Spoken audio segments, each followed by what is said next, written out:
Hey everyone, and welcome to JaxParks TV. I'm Garrett Teague. And I'm Pam Roman. Hey, happy 2014 to all of you guys out there, and a quick shout out to our two new interns for the spring, both UNF students, Candace Smith and Dina Cowell. Dina, give us a wave. Dina's actually handling the production for today's show. So back to 2014, have you guys started your New Year's resolutions yet? Well, we did here at JaxParks. We want to find more innovative ways to help you enjoy your Jacksonville parks. Absolutely, just like this first story about how city leaders are spicing up one downtown landmark. It's a green light for food trucks in Jacksonville's Hemming Plaza. For now, the city has agreed to allow mobile vendors to serve food in the park 2 days a week, specifically Thursdays and Fridays from 11 a.m. to 2 p.m. Parks Director Kelly Burree says the truckies will add a new dimension to the plaza and help with efforts to establish the park as a downtown destination. Bringing the food trucks down to Hemming Plaza really ties into the People Parks connection because it is bringing people and it's reactivating the park and just showing people that it is fun to come down to the plaza and actually enjoy lunch and getting some fresh air and a break from their office space.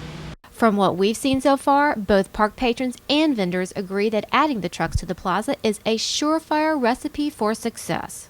They're exciting, it makes us seem like a big city, and I think it adds a lot to the park, and it brings a different kind of group of people into the park and attracts a lot more people that otherwise wouldn't come. I think food trucks really help bring out and get a sense of community, brings everybody out when the weather is great, and I think it's really great that they're trying to do it. The food trucks will vary each day, offering a smorgasbord of flavors to suit any taste bud, from light lunches to full-out meals to my favorite, gourmet coffee and desserts. To find out when your favorite truckie will be in the park, just visit online at JaxParks.com. You can also connect with us and share your favorite food vendors on Facebook, Twitter, and Google+.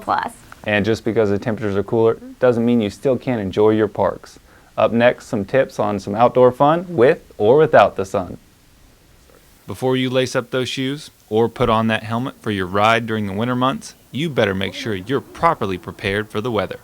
And nothing can ruin your outdoor activity more than the wrong attire. So make sure you pick the right material.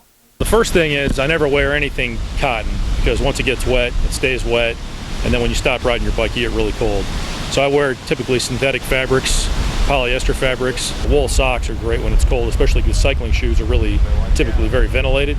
And if you're going out and running in just a cotton shirt or just like a mildly technical t-shirt and you think that's going to be enough to keep you warm in some of the colder weathers, you are sorely mistaken and you're going to be so much more uncomfortable. Just like the right materials, the right amount of layers is vital to staying warm and comfortable. Everyone has that thick parka you could throw on and go for a run, but it's just not designed to be run in and it's not comfortable run in. So you want to start with some really soft, thin to mildly thick underlayer basically, and that's just to help keep you warm and just pull moisture away. I might wear 2 or 3 layers if it's cold, a short sleeve shirt, a long sleeve shirt, and then a polyester jacket and some gloves. And as long as you keep moving and generating body heat, you stay pretty warm. Special thanks to Sorbajax, First Place Sports, Adidas Running, and YMCA of Florida's First Coast for their expertise. We'll leave you with this quote to make sure you don't pick the wrong material. There's a phrase that a lot of runners like to use, that cotton is rotten. And so if you ask me again, the top 3 things not to do in running, it's cotton, cotton, cotton. Joining us now from the Tilly K. Fowler Nature Center is our parks naturalist, Gene Schubert, to share some more ideas on winter fun in the parks. Hey Gene, thanks for joining us. So tell us how the park experience is different in cooler temperatures. Well, Garrett, in the cool of the fall and the winter, the views are completely different. The leaves have fallen off the trees, the berries are bright red on the hollies, you can see different migrating birds if you're lucky, like we had the robins come through recently. The insect and reptile activity is less, and my favorite part are there are no yellow flies. All right, one more question. What are some of the activities you can recommend during the colder months? Well, we'd like everybody to come out and visit our nature centers. We have 2 of them, one located at Huguenot Memorial Park and one at Tilly K. Fowler Regional Park. Plus, we have indoor and outdoor activities scheduled for all ages for the next 4 months. I want to make sure everybody marks their calendars for a special outdoor event, the Living History event at Camp Milton Historic Preserve on March 8th and 9th.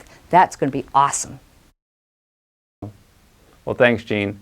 And you can find a complete list of our environmental education programs at JaxParks.com. Now in 2014, we're also introducing you to a brand new video campaign. It's a way to bring your parks closer to you. We'll have more information on next month's episode, but for now, here's a preview of what you can expect with a close-up look at Ready Point Preserve. If you live in or near the Arlington area of Jacksonville, or just want to explore a cool preservation park, why not spend the afternoon at Ready Point Preserve? It's located at 4499 Yachtman Way, just at the end of University Boulevard. As soon as you enter the park, you're met with spectacular views that fold into natural Florida woodland as you reach the parking area. There's a lot packed into this 102-acre preserve. This shoreline launch is perfect for kayakers and paddleboarders. Or you may prefer to trek out onto the large fishing and observation dock. There you can cast your line or just relax with a nice book. And if we may make a suggestion here, try to make time to take in the expansive panoramic view of Jacksonville from the dock's end. Breathtaking, isn't it? Back on land, explore the park's 1 mile of unpaved trail. You may even spot some local wildlife like the gopher tortoise. You can end your day with a picnic or back to the dock for a final river view. So next time you're looking for something to do, plan a trip to Ready Point Preserve or any of Jacksonville's other parks. You can find more videos and information at JaxParksTV.com. Well, that's it for this edition of JaxParks TV. Thanks for watching. Before we sign off today, though, I want to tell you about a new Facebook campaign thanks to our intern, Dina Cowell. It's called A Spark in the Park. We're inviting you to share stories of some of your more romantic moments in Jacksonville's parks. And who knows, you may be featured on our next episode of JPTV. Let's just make sure to keep it clean, everybody. I don't even know what to say to that. Anyways, besides Facebook, there's other ways to connect with us. Twitter, Pinterest, Google+, YouTube, and Instagram. And also JaxParks.com and JaxParksTV.com. So we'll see you here next time, but until then, we'll see you in the parks. Just